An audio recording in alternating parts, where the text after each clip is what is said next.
Well, there we go. The second car of 2021 has seen the light of day. AlphaTauri have revealed the AT02. And Lawrence Barretto, it's a good-looking car. It looks great. Obviously, beyond the livery change, there's definitely more blue on the car. There are subtle differences across from head to toe. We probably won't see the majority of those changes in full until they hit the track for their shakedown and then go to testing in Bahrain and then even the first race in Bahrain. But there's definitely differences. They've evolved that car, and I think that Franz Tost was talking about wanting to be top of the midfield. I think that's a bold ambition, but I think that we will be talking about AlphaTauri a lot this year. I think we will. They were a team we were talking about a lot in 2020. So let's start there by looking at a season which saw them return quite incredibly to the top step of the podium.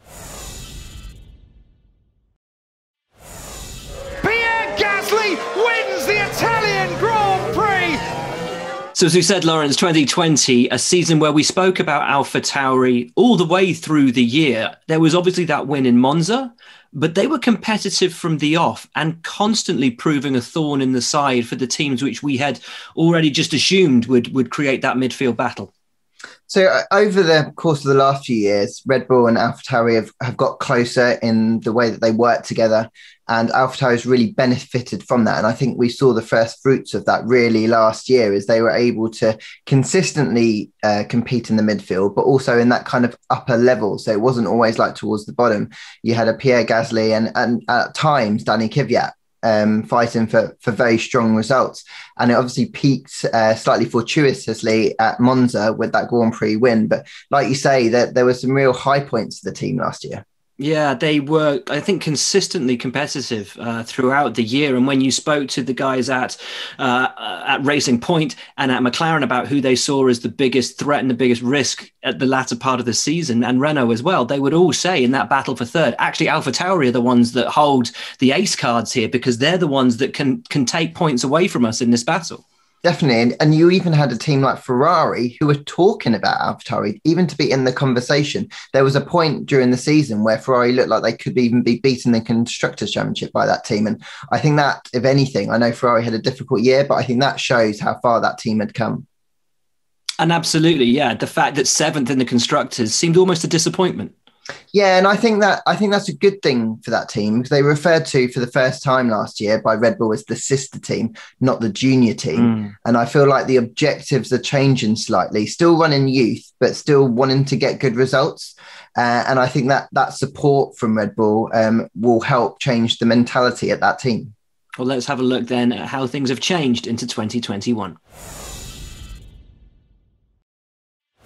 Consistency, I think, is the key really here for AlphaTauri into 2021, Lawrence, but there is one big change, and it is on the driver front, the massively exciting Yuki Tsunoda.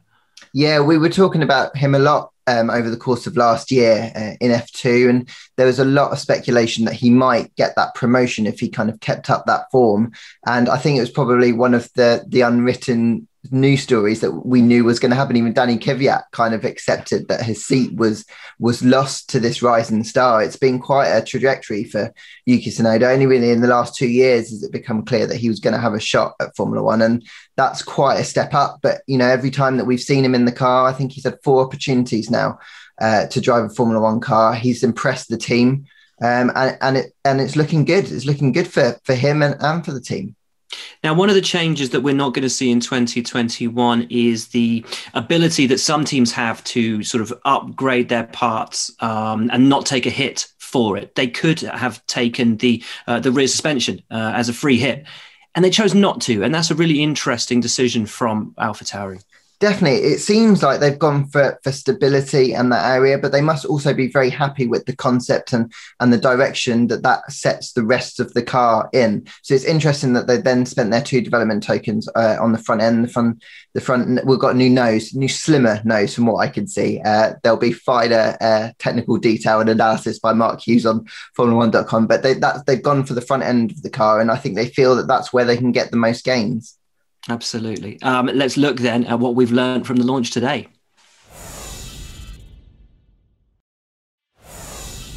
So as you say, we've got a new livery on the car and some subtle changes. Interestingly, while they may have slimmed the nose a little bit, it's not it's not as thin as we've seen on others. They're sticking with that same concept that they've had. And for me, it shows that they are confident in what they had last year and simply want to build on that foundation from the AT01 into the AT02. I think towards the end of last year, there was a feeling perhaps they weren't optimizing their package as much as they'd hoped. So like you say, it makes sense maybe to continue that direction and that package into this year with the hope that they've had the winter to maybe fine-tune certain areas that they know they can get much more out of.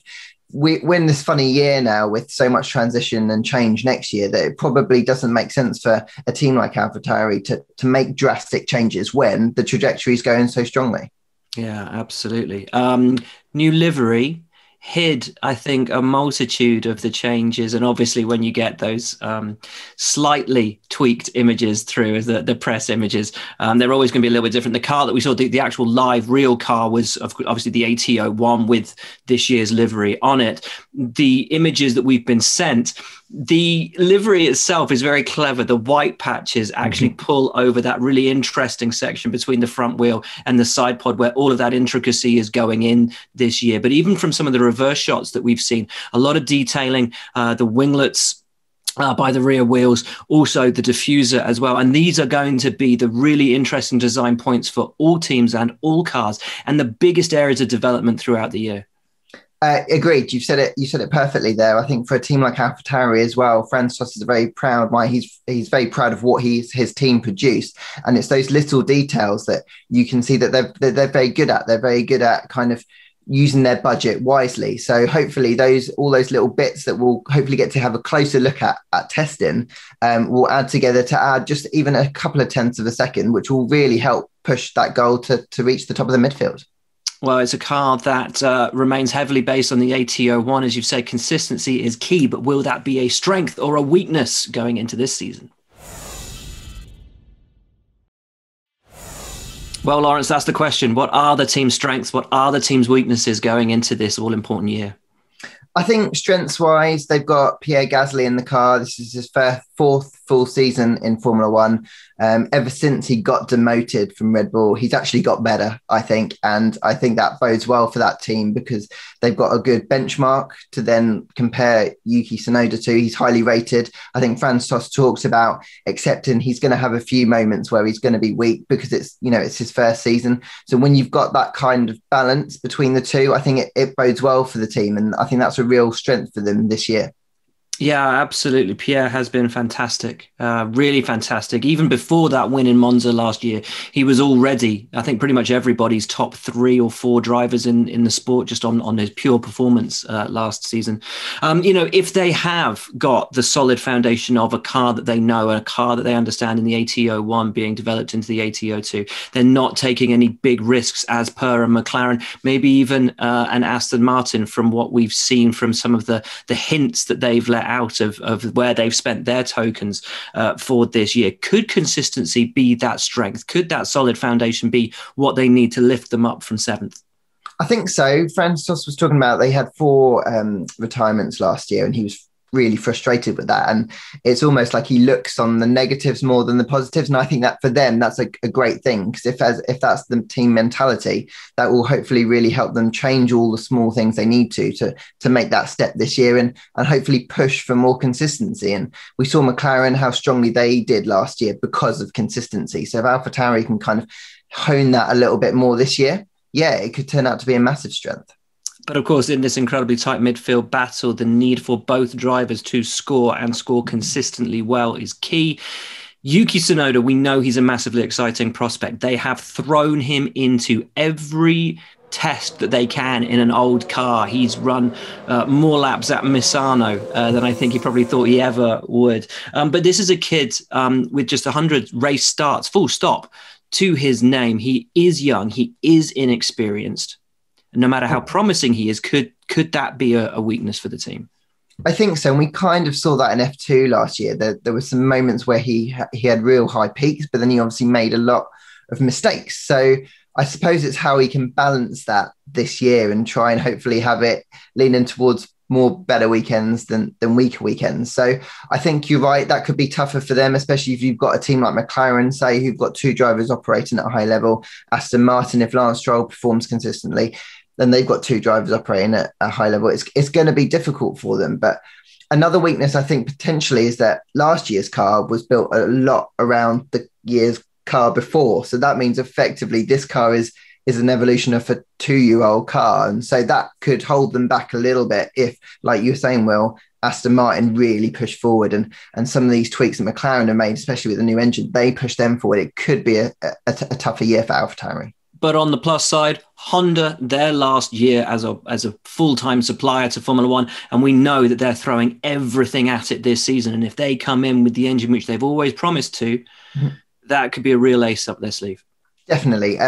Toro Rosso, then AlphaTauri, they obviously worked with Honda first before the Red Bull Works team. And I think that's helped them build an even stronger relationship. And they've always been so positive about Honda. So I think in terms of that relationship and how they work together this year, that's a massive bonus. It's great that Honda have brought their 2022 engine forward into 2021, because obviously they're leaving at the end of this year. And, you know, if they keep making the gains that they have made over the last couple of years, that could be a huge benefit to them this year. Fascinating. Well, let's look at then what will make a good or a bad year for AlphaTauri.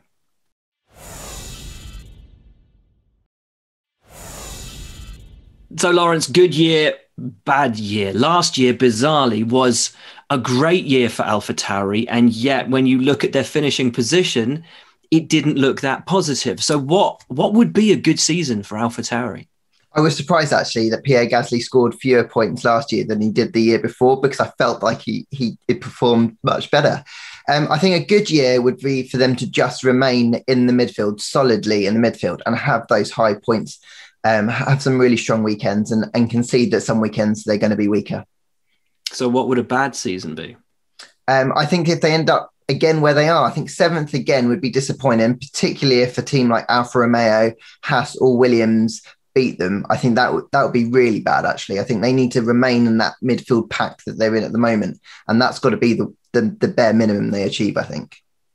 But 7th place then, the teams above them are Ferrari, Alpine, Aston Martin, McLaren. To take any of them on and beat them is a huge feat, even under a budget cap, even in a season such as this. It's a massive, massive task. 7th would seem to be their logical space in the pecking order. Surely anything above that is a massive win.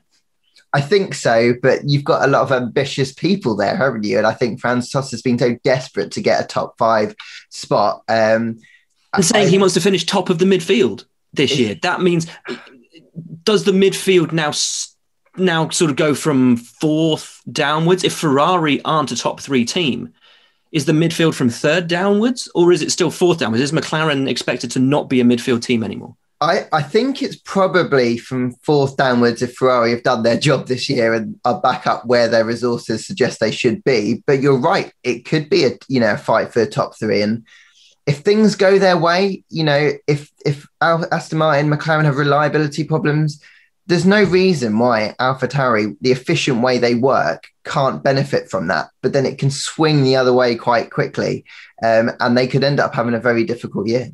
As the great Murray Walker once said, if is Formula One spelt backwards. Lawrence, thanks so much, mate, for your insight, as always. Great to see another 2021 car in the AlphaTauri AT02. Do you think...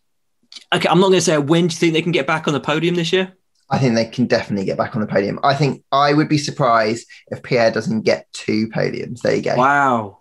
That's a huge shout. I love it. Love the confidence, mate. Brilliant stuff. I'm really excited to see what Yuki does. I think he's a great racer, really tidy peddler. And to see what Honda have brought to the mix as well. I think AlphaTauri could be looking at a really good year. I'm really excited for them.